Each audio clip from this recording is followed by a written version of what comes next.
우리는 이번 주에 대한민국에는 또 중요한 선거가 있습니다.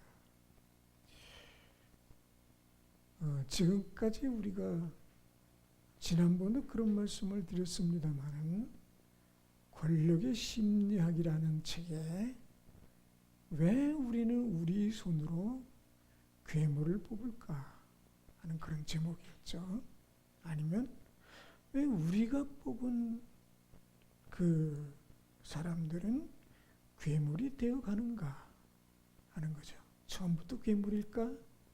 아니면 괴물이 되어 가는 것일까? 그 자리에 가면 그렇게 되는 걸까? 또는 그래야만 할까? 뭐가 문제일까? 뽑는 우리가 문제일까? 아니면 그 안에 시스템의 문제가 있을까? 하는 거죠. 근데 분명한 것은 뽑는 사람들도 책임이 있다는 거죠. 왜냐하면 우리가 뽑았으니까. 그 시스템 안에 있다고 해도 우리도 어차피 무엇인가 정확한 판단을 내릴 만한 이성이 조금씩은 정상이 아닌가 하는 생각을 갖게 합니다. 그냥 인물의 능력, 인품을 보고 찍어야 되는데 다 필요 없고 우리 사랑, 이게 우리가 심는 거예요. 자연스럽게 거기서 악이 태동하는 거니까요. 어찌 보면 우리는 우리가 심은 것을 우리가 열매를 거두고 있는지도 모른다. 그런 차원에서 조금 더 이성적인 판단으로 정확하게 꿰뚫어 봐야 된다. 그래서 이제 더 이상 괴물이 뽑히지 않도록 또는 괴물짓을 하지 못하도록 해야 하지 않을까. 그게 바로 이 투표를 하는 사람들의 의무면서 책임입니다. 나라가 망가졌네 어쩌네 이 책임은 뽑은 사람들의 책임이에요. 그래서 기도하라는 것 같아요. 그냥은 안 되니까요. 제가 이렇게 얘기를 해도 역시 이미 뽑을 사람은 다 정해져 있다. 이렇게 밖에 말할 수 없는 상황들이에요. 한국은 좀 독특한 거니까요. 자, 심은 대로 처분을 받은 가장 두드러진 사건의 하나는 노아의 방주 사건입니다.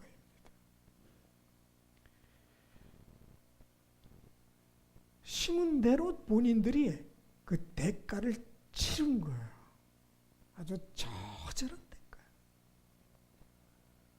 도대체 노아 시대 사람들의 생활 모습이 어떻길래 그런 처분을 받았을까요? 우리보다 너무너무 끔찍한 인격체를 가지고 있어서 그럴까요? 다 한 아버지 어머니 밑에서 흘러내려온 유전자를 가지고 있는데 그들과 우리 차이에는 도대체 뭐가 달라서 그들은 멸망을 당했고 우리는 멸망당하지 않은 채 멀쩡히 살아갈 수 있는 것일까요? 하는 겁니다. 어쩌면 우리는 그것보다 더한 멸망의 삶을 살아가고 있는데 의식하지 못하고 있거나 또는 이미 결정되어 있는 우리의 인생인데도 불구하고 모른 채 그냥 뻔뻔스럽게 살아가고 있는 것은 아닐까요? 하는 이런 질문들을 우리 스스로에게 한번 던질 필요가 있습니다. 이 노아의 홍수 사건에 대해서 주님은 이렇게 결론을 내리십니다. 마태복음 24장 37, 39절에 이렇게 말씀하셨어요. 노아의 때와 같이 인자의 임함도 그러하리라. 홍수 전에 노아가 방주에 들어가던 날까지 사람들이 먹고 마시고 장가들고 시집가고 있으면서 홍수가 나서 그들을 다 멸하기까지 깨닫지 못하였으니 인자의 임함도 이와 같으리라. 그러니까 예수님 말씀은 그거예요. 노아 홍수 때 그 시대가 우리 시대보다 결코 악하지 않다. 그리고 노아의 홍수 때가 갑작스럽게 임했던 것처럼 예수님의 임재, 이 지구 멸망의 사건이 있은 그날도 갑작스럽게 임할 것이다. 그리고 그때 당시의 사람들도 뭐 특별한 게 아니라 그냥 그날 때까지 사람들이 먹고 마시고 장가가고 시집가고 우리가 지금 다 하고 있는 거잖아요. 아침 드시고 오셨는지 모르지만 네, 맛있게 드실 수 있다면 얼마나 감사합니까? 뭐 좋고 나쁘고를 떠나서 먹을 것이 있다는 것이 감사합니다. 예. 뭐 저희 집사람도 뭐 이거저거 꺼내서 뭐 먹더라고요. 아주 맛있게 먹어요. 먹을 때마다. 얼마나 감사합니까? 예. 먹을 게 있다는 게 감사하고 먹을 수 있다는 것에 감사하는 거예요. 예. 근데 이때 사람들도 먹고 마시고 시집가고 장가가고 사람이 사는 세상 뭐 특별한 게 있나요? 그런데 이들은 멸망받고 우리는 아직 멸망받지 않은 상태로 멸망을 향해서 가고 있는 거죠. 왜 그랬을까요? 그럼 우리는 안전한가요? 제가 확언컨대 제가 말씀을 드릴 수 있다면 여러분은 안전합니다. 아멘이 아닌가 봐요. 예, 안전하십니다. 왜 그러냐는 거예요. 지금부터 그거를 피차에 우리가 얘기를 하고자 하는 것입니다. 오늘은 세세하게 따지기보다는 방향성을 두고 말씀을 드리려고 합니다. 잘 알잖아요. 방향이 맞아야 돼요. 방향이 틀리면 아무리 빨리 가고 아무리 한 발 뛰는 게 널찍널찍해도 그는 결국엔 지옥으로 가는 길이에요. 그러나 나는 워낙 그릇이 작고 소심하고 그래서 많이 못 가요. 그냥 내가 하나님께서 주신 대로 그냥 그런 대로 그렇게 살아가는 거예요. 좀 다른 표현으로 말하면 꾸역꾸역 가요. 그런데 방향만 맞으면 됩니다. 곧 하나님께서 준비하신 안전한 지대에 있기 때문에 그렇습니다. 예. 오늘 말씀은 이런 겁니다. 심었으면 반드시 거둔다는 거예요. 자, 그러면 뭘 심었나요? 또 조금 더 확대해서 질문을 해본다면 뭘 심고 있나요? 하는 겁니다. 오늘 아침에 뭔가 마시고 먹고 오셨나요? 아니면 싹 안 먹고 왔나요? 조금 있다가 점심 우리 같이 식사를 할 텐데 뭔가 마시고 먹을 거예요. 그리고 집에 저녁에 가서 뭔가 마시고 먹을 거예요. 지금은 오늘은 금식일지라도 또 내일이나 모레 언젠가는 먹고 마실 겁니다. 그러면 우리의 먹고 마시는 것과 보통 사람들의 먹고 마시는 것과는 뭔 차이가 있을까요? 하는 거예요. 어제 제가 저녁에 제가 초등학교 3학년 때부터 키웠던 여자아이가 결혼할 남자라고 좀 데리고 와서 저 인계동에 있는 대성농장 우리 집에서 코스 요리를 먹었어요. 예. 4차례 시스템으로 나오는 거죠. 그냥 생오리구이, 그 다음에 뭐 무침이라고 해요. 양념 해서 백숙, 그리고 마지막에 죽. 이게 하나의 코스입니다. 저는 2단계까지만 먹었어요. 더 이상 못 먹겠더라고요. 제가 좀 작습니다. 예. 제가 말씀드리려고 하는 그 아이도 결혼하려고 남자를 데리고 왔어요. 뭐가 문제일까요? 또는 문제가 없나요? 도대체 다른 사람이 결혼하려고 하는 것과 그 아이가 결혼하는 것은 도대체 무슨 차이가 있을까요? 명백한 차이가 하나 있습니다.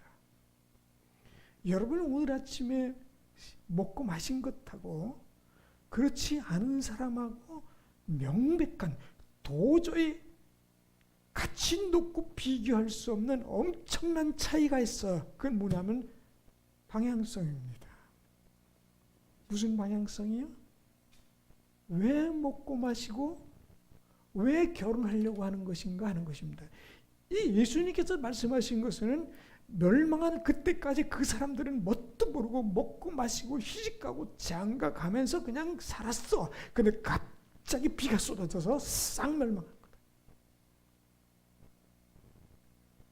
그 아침에 그들은 모르고 먹고 마셨고 결혼 준비하고 어젯밤에 결혼했고 노아의 가족도 그날 아침에 먹고 마시고 그 결혼한 가족들이 있어요. 똑같아 보여요. 근데 방향이 다릅니다. 왜 먹고 마셔요? 저들은 모르고 마시고 우리는 알고 마시는 거예요. 그리고 결혼하는 거예요. 뭘 알아요? 우리는 아침에 먹고 마셨을 때 그 목적이 어디에 있냐면 예배에 있어요. 하나님을 섬김에 있는 것입니다. 우리는 일주일 동안 경제활동을 하면서 어디선가 무엇을 우리 몸을 꿈지럭거리면서 돈을 벌려고 합니다. 왜 벌려고 해요? 목적이 무엇입니까? 먹고 살기 위해서. 그거는 이 세상 모든 사람이 다 하는 거예요. 우리의 목적은, 방향은 어디에 있어야 하느냐? 하늘께 있는 겁니다. 언젠간 다 중단될 것들이에요. 먹고 마시는 거, 결혼하는 거, 언젠가는 그만둘 것들이에요. 그러나 그때까지 우리 기독교이라고 해서 그것을 금할 수는 없어요. 계속 하셔야 합니다. 먹고 마시는 일을, 그리고 결혼하는 일을, 또 경제활동을, 모든 일상생활을 다 해야 합니다. 그거 안 하고 어떻게 살아요? 누가 거저로 뭘 갖다 줍니까?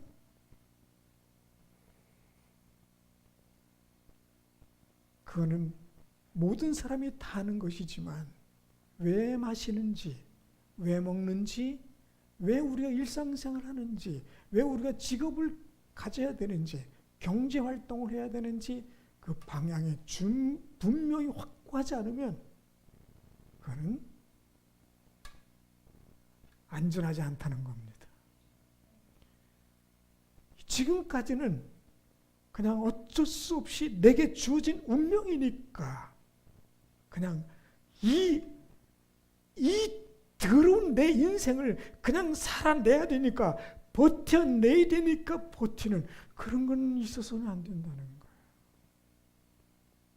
그러면 살 만큼 살았는데 힘은 힘대로 들고 못 살겠어요. 날이 갈수록 점점 더. 그렇게 살면 불행한 거예요. 네. 그거는 아무리 지금 잘 살고 있어도 그거는 위험한 거예요. 왜요? 잘못 가는 거거든요. 그 앞에 조금만 더 하면 삐끗하면 지옥으로 툭 떨어지는 거예요. 영원히 지옥 형벌을 받는 길인 거예요. 그건 대통령도 마찬가지예요. 봄나죠? 그 국가의 최고니까요. 모든 사람들이 다 우러러보는 것 같아요. 자기가 결정한 대로 모든 게 되어집니다. 신납니다. 그러나 방향성이 안 맞으면 잠시 후면 지옥으로 뚝 떨어질 거예요. 그걸 모르는 거예요. 네. 그러나 사실 저나 여러분은 평범한 사람으로 평범한 일상을 살아갑니다. 자그마해요. 참 남들 봐서는 참 잘 되는 것 같아요. 오늘 교동문에도 있습니다. 부러워하지 말라는 거예요. 시기하지 말라는 거예요. 방향이 잘못된 그 길은 곧 뚝 떨어질 거예요. 우리에게 하나님께서 배정해 주신 그 곳에서 그 일에서 그 경제활동에서 그저 방향성을 찾고 주님 저 앞에 계시니 거기를 따라가면서 먹고 마시며 우리 일상생활을 누려가는 것.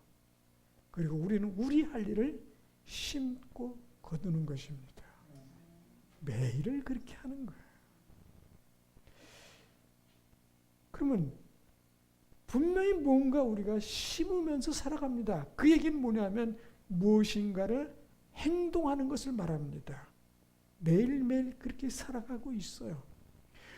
이 노아의 홍수 시대에 살았던 사람들은 무엇인가 심는데 먹고 마시고 경제활동하면서 살아가는데 그 심는 것이 결국은 무엇을 위해서 심느냐?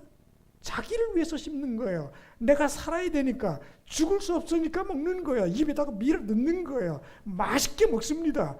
그러나 얼마나 갈까요? 얼마나 결제원 경제활동을 해야 합니까? 곧 끝날 날이 올 텐데 그 끝날 날은요 상상할 수 없는 일을 겪게 되는 것이에요. 그래서 심을 때 무엇을 심느냐보다 어떻게 심느냐가 중요합니다. 즉 무슨 의식을 가지고 무슨 생각으로 심느냐는 것입니다. 그래서 오늘 말씀은 이렇게 말씀하고 있습니다. 고린도서 9장 7절에 각각 그 마음에 정한 대로 할 것이요. 정한다. 그 뭐냐면 계획한다. 목적을 가지고 한다는 뜻이에요. 이 목적성, 방향성을 말하는 것입니다. 분명한 목적을 가지고 마시는 거예요. 아니 뭐 물 마시는 거 가지고 지금 목이 말라서 그냥 마셔서 해결하려고 하시는 건데요. 예, 그럴 수 있습니다. 그러나 목적과 방향이 있는 분은 압니다. 오늘 내가 목 마른 거 그럼 감사한 일이에요. 물도 안 마시는데 목이 안 마르다. 그 사람은 곧 죽습니다. 내가 지금 먹지 않았어요. 그럼 배가 고파야 돼요. 아무리 안 먹어도 배가 안 고파요? 무슨 뭐 슈퍼맨도 아니고 말이죠. 먹어야 합니다. 배가 고파야 정상입니다. 여러분 적당한 때가 되면 배가 고프시잖아요. 그게 감사한 일입니다. 너무 자주 배가 고파서 문제인가요?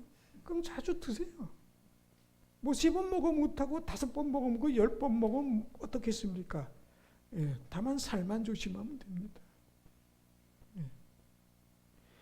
내가 정한 대로 이 정한다고 할 때 보통 사람들은 이 먹고 마시는 것이 단순합니다. 해결하기 위해서 배고픈 걸 해결하기 위해서 경제활동은 내가 좀 더 부를 축적해서 더 화려하게 살기 위해서 부를 축적하기 위해서 경제활동을 하는 것입니다. 우리의 목적은 뭡니까? 방향성이 정해져 있지 않습니까? 내가 물을 마셔도 그냥 마시는 게 아니에요. 그래서 기도하지 않습니까? 하나님, 물을 마시게 해주시니 감사합니다. 이 방향성이 어디에 맞춰져 있어요? 하나님께 맞춰져 있는 거예요. 밥 먹을 때 기도하지요? 하겠지요? 네, 예, 해야 합니다. 그게 방향성을 그분에게 맞추는 겁니다. 그 순간만이라도 거기다 접지를 하는 겁니다. 주님, 먹을 수 있게 해주시니 감사합니다. 그리고 잘 소화하게 해주시고 이것 먹고 하나님의 사람답게 살게 해주세요. 이게 방향성을 혹시 좀 틀어졌더라도 다시 잡아가는 겁니다. 그것이 바로 우리가 날마다 방향성을 제대로 찾는 방식이고 그렇게 살아가지 않는 한은 우리는 왜 먹고 사는지, 왜 마시는지, 왜 숨을 쉬는지, 그리고 왜 경제활동을 하는지, 왜 우리가 결혼과 또는 뭐 모든 일상생활을 이루어내는지에 대해서 방향성을 놓치는 순간 그는 위험한 것입니다. 그래서 늘상 심는데 목적을 가지고 의지를 가지고 그것을 잡아 나가는 겁니다. 자, 할 때 사실 여기 계신 분들도 그렇지만 전국에 있는 교인들 가운데 어제 그 두 아이들이 말을 하는데 그래요. 이 혜진이는 예배를 생명처럼 지킨다는 거예요. 그거 아니면 안 되는 것처럼 예배도 그렇고 그렇게 한다는 거예요. 자기는 가끔 의욕이 떨어질 때가 있을 거예요. 그런데 그때마다 끌려간다는 거예요. 그럴 수 있잖아요, 사람이. 여러분, 교회 때 1년 365일 주일마다 기다려지고 가면 신나고 좋고 왜 이렇게 즐겁니 하고 옵니까? 아니면 어떤 때는 내가 가야 되나 말아야 되나. 오늘 새벽에 제가 교회를 오는데 집사람이 그럽니다. 내가 지금 갈등하고 있다고. 사람은 그런 거예요. 그럴 수밖에 없는 존재잖아요. 그런데 오늘 성경은 말씀합니다. 즐겨서 가라. 뭐 그런 얘기 하잖아요. 할 수 없으면 즐기라. 아니, 즐길 걸 즐겨야지. 그렇게 쉽게 즐겨집니까? 그런데 즐겨서 하는 사람을 사랑하신다는 거예요. 여러분, 자녀들이 말이죠. 제가 그 전에 아이들하고 이게 공부를 할 때 제가 이제 하도 오래돼서 이제 까맣게 잊어버렸는데 그 아이가 그러는 거예요. 자기는 국어도 하고 수학도 하고 영어도 하고 성경 쓰기도 하고 성경 암송도 하고 보니까 걔가 다 있더라고요. 저는 걔는 성경 암송만 시킨 건 줄 알았어요. 요한복음 1장 1절부터 시작해서 계속 외워나가는 거예요. 중첩해서 매일 하루 한 절씩 덧붙여갖고 덧붙여서 처음부터 쫙 한번 외우고 몇 장 몇 절 외워봐라. 그리고 성경을 읽어주고 이건 몇 장 몇 절에 있지? 이걸 계속 하는 거예요. 죽을 맛이었을 거예요. 근데 그걸 멈추지 않았어요. 얼마나 힘들었을까요? 즐겼을까요? 어떤 아이는 맨날 나와서 그럽니다. 목사님, 안 하면 안 돼요? 안 돼. 제가 늘 한 얘기예요. 근데 지금 와서 뭐 정신지체 2급, 3급 다 상관없어요. 똑같이 공부시켰어요. 지금 한글을 다 깨쳤어요. 그랬더니 장애 등급이 떨어졌어요.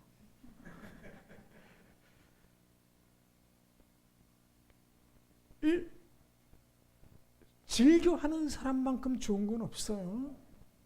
그러면 어떤 애는요, 공부하자 그러면 좋아가지고 책을 미리 꺼내놓고 기다리고 있어요. 얘가 이쁠까요? 맨날 와가지고 안 하면 안 돼요. 얘가 이쁠까요? 여러분은 마음이 좋아서 둘 다 이쁘신 거죠? 하나님 말씀하십니다. 즐겨하는 사람을 사랑하시겠다는 거예요. 그렇다고 그를 미워서 버리는 건 아니에요. 하나님은 마음이 넓으셔가지고요. 웬만하면 받아주셔요.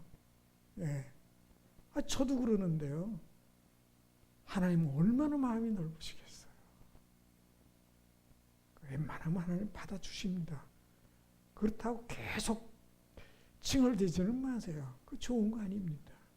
이왕이면 하나님 즐겁게 해드리면 얼마나 좋겠습니까? 하나님 주머니가 커요. 우리가 꺼내는 게 크겠습니까? 하나님께서 꺼내주시는 게 크겠습니까? 하나님이 그냥 저절로 주머니를 척척 열어서 자꾸 덥석덥석 주시게 만들면 그게 축복인 겁니다. 앞으로 그렇게들 우리 좀 해보도록 하면 좋겠습니다. 즐겨서 뭐 헌금이 됐든 예배가 됐든 교회에서 무슨 행사가 됐든 뭐 그러면은 즐겨서 와가지고 말이죠. 신나서 와서 그래서 해야 되는데 이건 안 오니까 전화해가지고 어디에요? 그러면 아직 집이야. 그런데 거의 다 왔어요. 그러는 거예요.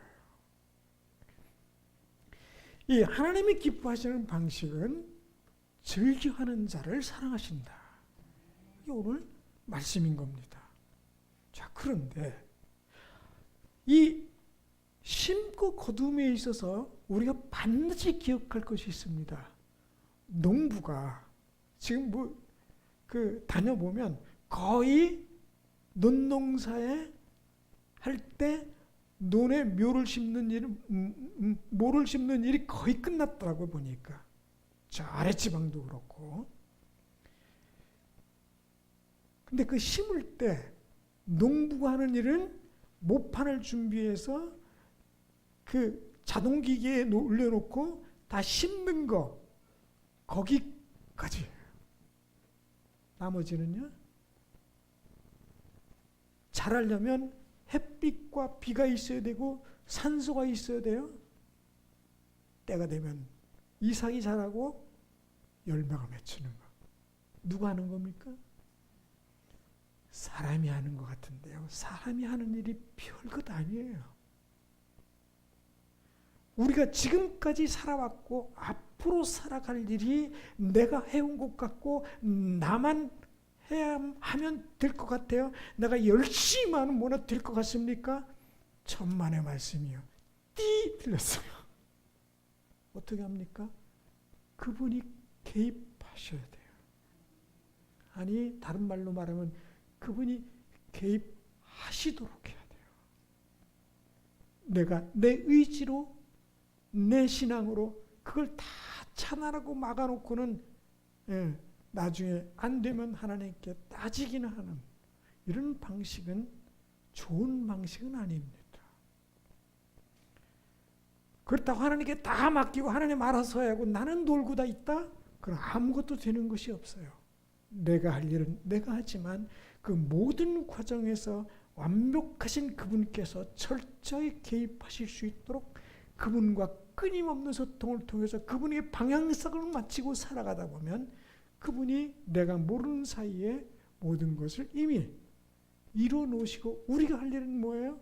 심는 거예요. 부지런히 심으시기 바랍니다. 많이 심으시기 바랍니다. 많이 거들려면 많이 심어야죠.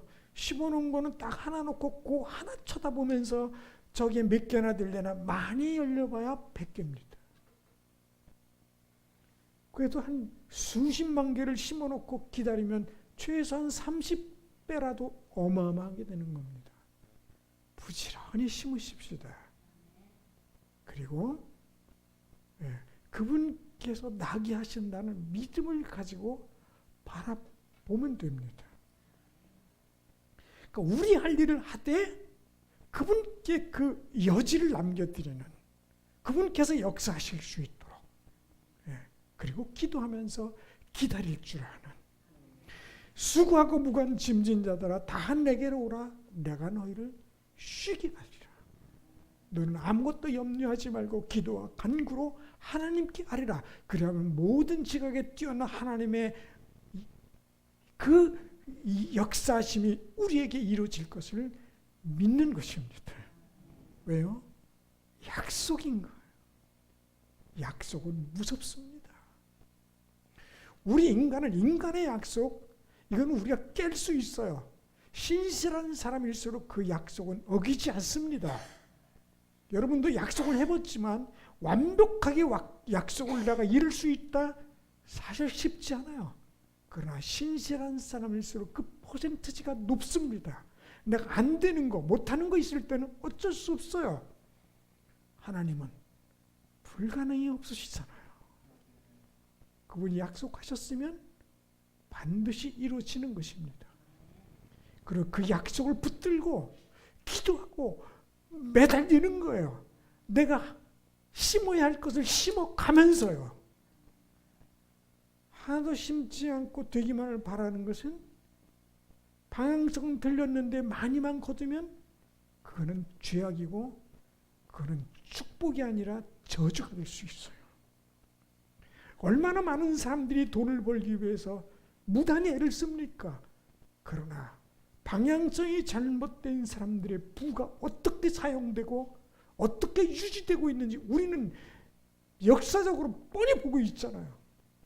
어떻게 망가져가고 있는지 또 어떻게 망했는지를 우리는 압니다. 알면서도 그렇게 추구하는 것은 잘못된 것이에요. 좀 적어도, 좀 작아도, 내가 하는 일이 좀 왜소해도, 나의 소득이 좀 부족해도 우리의 방향이 맞으면 그분께서는 반드시 자라나게 하실 것이고, 내가 심은 만큼, 아니 30배, 60배, 100배를 거둘 것을 우리는 믿는 것입니다. 실제로 그렇게 해주시기도 하고요. 그리고 오늘 말씀은 또 뭐라고 말씀하신 줄 아세요? 심는 씨를 주신다는 거예요. 뭐가 있어야 심지요. 심을 게 없는데요. 그런데 주님은 말씀하십니다. 심을 씨도 주고, 그 씨를 주시면서 또 뭐까지 주시느냐? 씨를 심을 수 있도록도 해주신다는 거예요. 무슨 씨를 심고 계십니까? 그 씨를 심을 수 있는 능력을 함께 주신다는 거예요. 이렇게 말씀하십니다. 고린도서 9장 10절에 심는 자에게 씨와 먹을 양식을 주시는 이가 너희 심을 것을 주사 풍성하게 하시고 너희 의의 열매를 더하게 하시리니. 그러니까 한마디로 말하면요, 우리가 심고 있는 거 그거 다 그분이 주신 거예요. 우리 입으로 들어가는 거요, 그게 다 남들이 다 하니까 우리 입으로 들어가는 거 자연스럽게 생각하는 거예요. 주님이 주신 거라는 거예요. 그 심을 씨를 주님은 잔뜩 주셨는데 그 중에 100개 중에 한두 개만 심고 나머지는 다 내가 작복하는 거예요. 그 소득이 적다고 징징대요. 그러면 안 되는 거예요. 심을 씨는 심어야 돼요. 그것까지 다 뜯어먹으면 안 돼요. 그건 지혜가 부족한 거예요. 하나님께 주실 때는 그 씨를 잔뜩 심고 그 다음에 거둘 때 더 풍성히 거두게 하시려는 하나님의 의도가 있으신 거예요. 많이 심으십시다. 그리고 풍성하게 거두시기를 주의 이름으로 축원을 드립니다. 다 같이 기도하겠습니다. 주님, 저희들에게 심을 씨를 더 풍성히 주시옵시고 그 씨들을 심어서 풍족하게 거두어 의의 열매를 많이 맺힐 수 있게 하여 주시옵소서. 감사드리며 예수님 이름으로 기도드렸습니다.